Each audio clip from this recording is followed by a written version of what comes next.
think California's housing crisis is bad? Think again. Because what's coming next isn't just a crisis, it's a collapse. A $1 trillion collapse.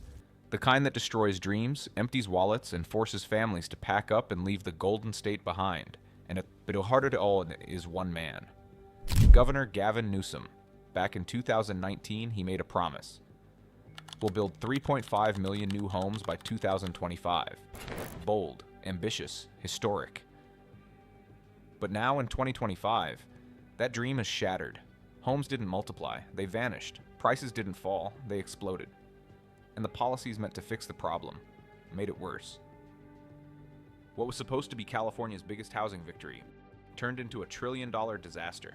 A mistake so massive, it's shaking the 5th largest economy in the world. And here's the truth no one wants to say out loud. This isn't just about housing anymore. It's about the collapse of a promise and the failure of a system built on dreams it could never deliver. So stay tuned, because in the next few minutes, you'll see exactly how Gavin Newsom's housing plan went from a bold vision to California's most expensive nightmare. In this video, we're breaking down the truth behind Gavin Newsom's housing crisis, the policies, the promises, and the painful consequences that most Californians are living through right now. We'll expose how years of political optimism turned into bureaucratic gridlock, how affordability dreams turned into financial nightmares, and why even the wealthiest homeowners are now feeling the squeeze of taxes, debt, and collapsing confidence.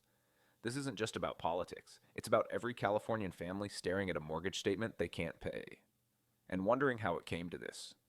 Let's start from the beginning, back when the promise still felt possible. One background, how it started. Back in 2019, a confident Gavin Newsom stood before cameras, supporters, and millions of hopeful Californians. With determination in his voice, he declared, "We will build 3.5 million new homes by 2025. That number hit headlines across the country. 3.5 million? It sounded bold, visionary, even revolutionary. To put it in perspective, that meant building 500,000 homes every single year, more than 5 times what California had been managing. But the crowd didn't care about the math. They cared about the dream. Because by 2019, that dream was already slipping away. The median home price had crossed $600,000, rents were devouring half of most families' incomes, and young Californians were already fleeing to cheaper states like Texas, Nevada, and Arizona. Newsom's message felt like hope.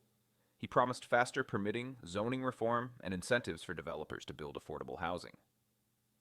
He vowed to hold local governments accountable, even punish cities that refused to meet their housing quotas. He said, "California must be a place where working people can afford to live, raise families, and retire with dignity." It sounded like a turning point. But from day one, reality began to fight back. Because building in California isn't just about concrete and land, it's about bureaucracy. Environmental reviews could drag on for years. Every proposed project had to pass through layers of local councils, environmental boards, and community hearings, each one armed with the power to delay or deny. Local resistance was fierce. In suburban areas, homeowners packed city halls, arguing that new housing would bring traffic, crime, and change the character of their neighborhoods. So the same people who said they supported affordable housing didn't want it built anywhere near them. Meanwhile, construction costs were soaring, 25% higher than the national average.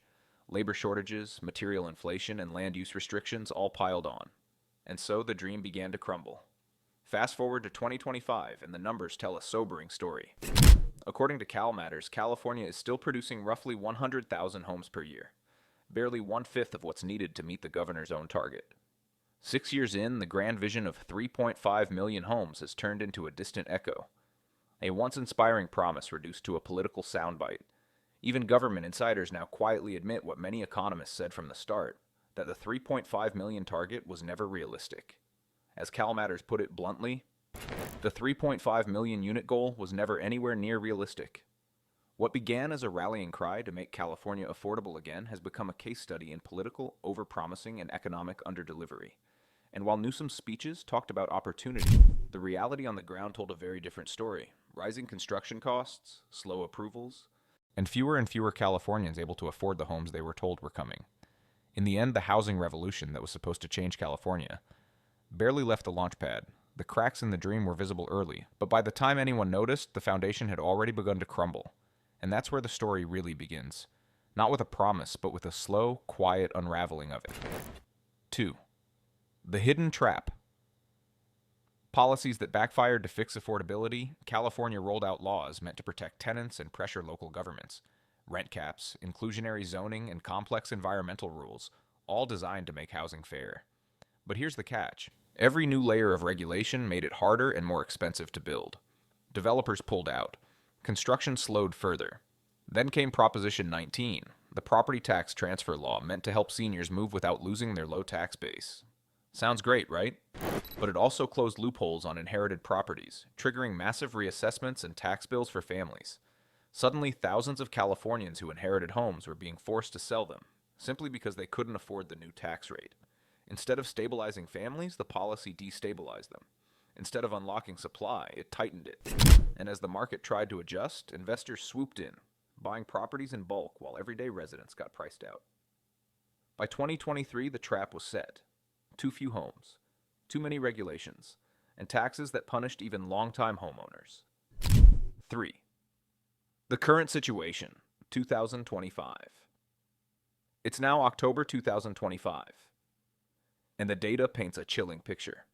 According to the Legislative Analyst's Office, the average monthly payment for a mid-tier home in California has hit $5,900, an 82% increase since 2020. To afford that home, a buyer now needs an annual income of $237,000.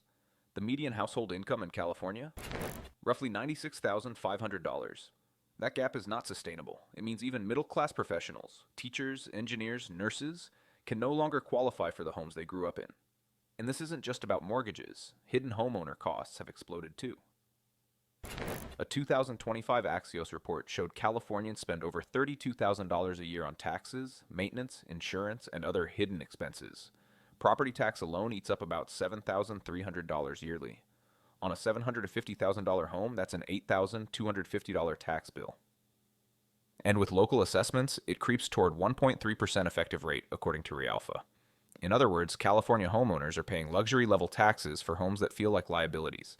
Meanwhile, new developments stall, permits are delayed, affordable housing projects drown in lawsuits. And the exodus continues, hundreds of thousands of residents leaving each year for Texas, Nevada, and Arizona. Each family that leaves takes tax revenue, labor, and demand with them. California's housing system isn't just broken, it's imploding from both ends, collapsing affordability while hollowing out the middle class. 4 real impacts. The people caught in the crisis. Meet Elena Martinez, a 42-year-old teacher from Riverside. She bought her home in 2016 for $410,000. Her mortgage was manageable until rising insurance and property taxes pushed her monthly costs from $2,100 to $3,400. Now she's considering selling, but where would she go? Stories like Elena's are everywhere. A firefighter in San Jose commuting 2 hours because he can't afford to live near the station. A retiree in Sacramento shocked by a $9,000 reassessment bill after Proposition 19.